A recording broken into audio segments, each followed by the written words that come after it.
Welcome back to the Tiberium Hangar. Happy Friday, everybody. I hope everybody is doing well today. Today I want to talk to you about something a little bit different. These are figures that I was happy to see go. It's good to see them go. It's good to let them go, and if you want them back, well, it's a problem. But I'm going to go through these, and a little disclaimer, anything that I sold off, and I was happy to get rid of it, most of them I just didn't like them, but if you have it in your collection, you like it, don't let me talk you out of liking it, and don't look to me for a confirmation bias on keeping it, because I'm not going to do that. If you like it, be happy. But these are ones I didn't like, I was disappointed in, or there was just something better, or I'll explain each one of these coming up.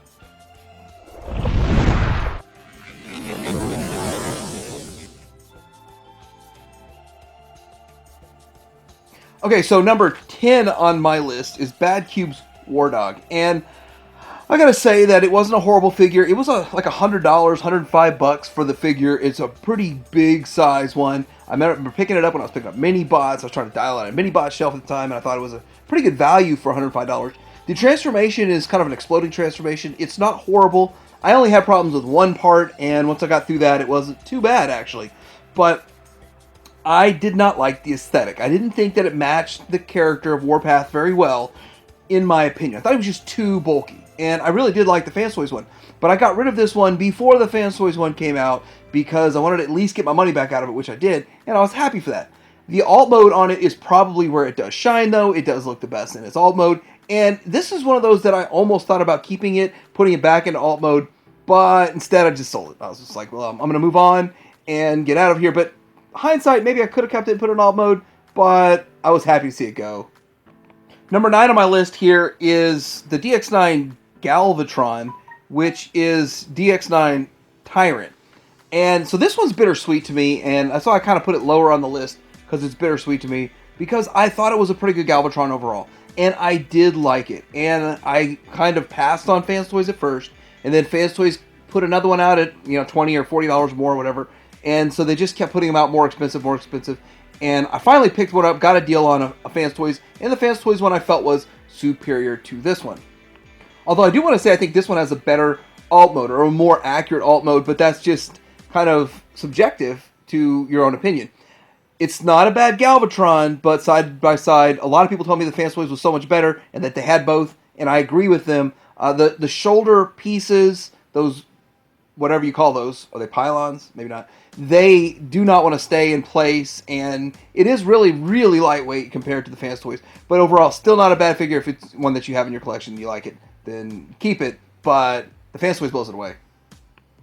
Number 8 on my list is Bad Cube's Brawny. And I gotta tell you, I went out of my way to search this out on the secondary market and finally found one, and I was not happy with it. I thought it was just too short and stubby. It didn't really match the character the way I thought it should, and I didn't think it looked that great.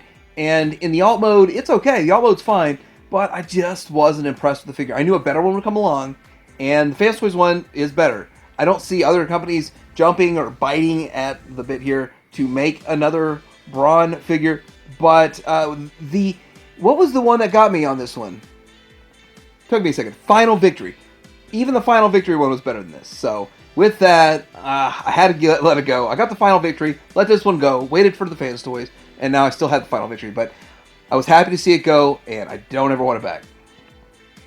Remember, everybody, these are my opinions, and what I'm expressing here. I don't really want to offend anybody or upset anybody that really, really likes any of these. But getting into number 7 on my list is Reflector from Make Toys and their visualizers. Now, this is a pretty decent set. It's not a bad set, but in my opinion, it is the least best of the 3 sets, and I have absolutely no reason to need 3 sets. I got the Fans Toys, I got the KFC, and I got this one. I had no sets when I bought this one, because I'd already sold my Fans Toys one off, and I didn't realize, side by side, I didn't realize how much different they were. I was like, oh, this is good enough, but they are shorter than the other ones, and they just don't feel as premium as either the KFC or the Fans Toys. But they still look pretty good. I was introduced to these by my friend Brandon. If you watch a video on here called Brandon's Collection, he had them displayed very well, and they looked fantastic. But at the end of the day, chasing perfection is what I was doing, and I had to get rid of these. Number 6 on my list is the Jinbao KO Oversized Bruticus of Warbotron. So, Warbotron Bruticus that was upscaled to about 18 inches, and so I was really dialing out a really nice shelf with 18 inches. I eventually got the Zeta one, and I had no need for this. And so, with that, it's too big to call it your chug one, and it's too small to really stack up properly in the new scale of 20 inch. If you're going all 18 inch, and this scales very well with the Titan class, either the Hasbro or the Takara version of Devastator, so those work in the 18 inch scale. But I moved on from that, and I was happy to get rid of it for at least what I paid. You can still pick this thing up for like 130 to 150 bucks, depending on different places that you get it. But it's not a bad set. It's just I was much more impressed with Zeta. Number 5 on my list. Now this is the MPO3 Seekers, Takara. And so the ones I actually picked up were the Walmart ones. And so we got the Starscream and the Skywarp at Walmart, and then the Thundercracker was somewhere else. And then Toys R Us picked up all the other different colored ones, like a Sunstorm and a Acid Storm and all that kind of stuff. But I was happy to get rid of these because these do just look straight up goofy. The reason why I knew from day one that they were going to have to do something different was because they had these weird things on their side of their hips that I didn't like and all that. So down the road they went to 11s, and I got rid of almost all my MP11s like a year before they even announced they were doing a 3.0 Secret. And I made a video called Secret Out, and right after that video I sold off almost all my Seekers. So and I sat Seekerless until this last little run of Seekers. Deformation Space and then the 3.0 Takara are superior, but the 11 made a lot of improvements over this. So if you get an MP11, that's still pretty good. And then they had some nice KOs of the MP11 that actually improved some stuff on top of Takara. But I was happy to just move forward, wipe my hands of this mold, and move on. And I was happy that I did when I did. Seekers always sell though. Seekers always sell. Number 4 on my list was the Fans Toys Tesla. Before I get into it, I want to say that if no other Perceptors were ever made, and this was the only one that was ever made, it would have been fine. It would have been fine. Face a little goofy, and aesthetically he could have had a few improvements here and there. Really, almost no paint on the thing because it's early Fans Toys. But I want to say that it would have been okay. But what we have now is vastly better. But it's never going to get made again, so it's going to be one of those like down the road collector pieces. But I was happy to get rid of it because I sold it at the height of the market, and I was able to fund 3 more Masterpiece Transformers by selling it, and I was really happy about that and all of that. And then I didn't have a problem buying the 2 other options that are out there. One from X-Transbots, their Jansen, and then the 2.0 from Fans Toys. So all of that, I was happy to see it go, and I was excited to see it go because it had a lot more future things going on. But it's not a bad one though. And if we never got new ones, yeah, it'd still hold up. Number 3 on my list. Number 3 is DX9 Blitzwing, their Gewalt. Okay, and so this is another one that it's high on the list. I was happy to get rid of it because I had a gut feeling that if I didn't sell it right away, as soon as I got a better version or one that I perceived better, then it wouldn't sell for retail value. I'd be having to like take a loss on it and all that kind of stuff. So with this one though, he just didn't look the part to me.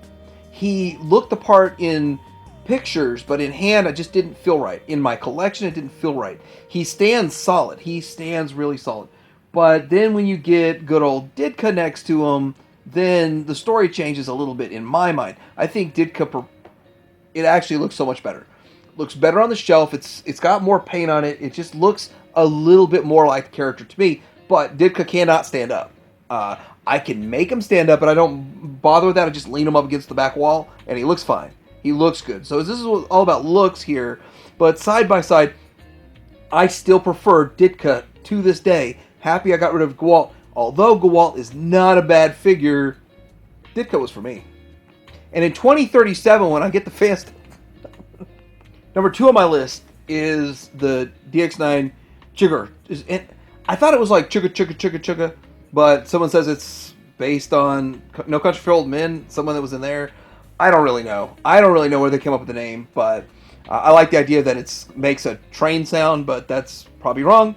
So I'm saying it all wrong. So I don't think anybody really knows. We're all just guessing at this point. But So I got this. Everybody raved over this figure. I did not like the way it looked in pictures. I just said, well, maybe I'll feel different in hand. I went ahead and bought one, and I put it on my shelf. The instant I got it, I didn't like it, and I think it came in train mode or something like that, and then I had to change it into bot mode. I don't even remember anymore. But I did not like this thing. I put it on my shelf and I gave it. So I'm gonna give it a week. After 5 days, I had it up for sale. But here's the weird thing: this sucker's in high demand because it sold in a day or two, and I didn't have to work hard to sell it or do anything. It just sold like that. So there's a lot of demand for this figure at the time. Probably not anymore with Thomas out and a KO of Thomas, but I just didn't like it aesthetically. And mine had trouble standing. It's just one of those things that I was happy to see it go. I never want it back in my life again. Hey, if you like it though, you win. Actually, for fun, I did a little search of the Transportation Captain, which really is more of a chug scale, but it is third party. And instead of it being 300, there's a couple of them out there for like 150, which would be kind of cool to get my hands on one of these for maybe 100 if the price ever drops that low. But I heard this isn't the greatest figure either, but I just think it looks better. Number 1 on my list is the absolute most bittersweet sell of my life, and it's FT05, the Iron Dinobot Swoop. Now, this was one of my first third-party figures that I ever bought, and what I did was I didn't pre-order it. I waited, and I got it, I think, from Baba Bobo 712 or whatever through eBay, and it was like 184 bucks. Now, I was able to resell it down the road for a little more than I paid for it to recoup those costs, but the reason I got rid of it was because having this one and having Scoria, I was wanting to complete the Dinobots, and at the time, the other Dinobots were selling for like $1,200 each, and I didn't, 600, 1,200, just stupid numbers that made no sense. And I was like, Giga's good enough for me, and I really like the Gigas, so if I get rid of this, I'll quit with that urge to buy the rest of the Fans Toys, and it worked. So now I have the urge to buy it back every time it comes up for reshoot, but I always fight it. But it's a great figure, bittersweet, but at the end of the day, I was happy to see it go. So what do you guys think about this list, and what do you have on your list? What did you sell off and say, I'm so glad I got rid of that figure. I am so happy that that figure is gone, and I'm glad that I have a better one in place of it, or just sit with a hole until one I like shows up. I'd like to know in the comments below. Like and subscribe to our Hanger out.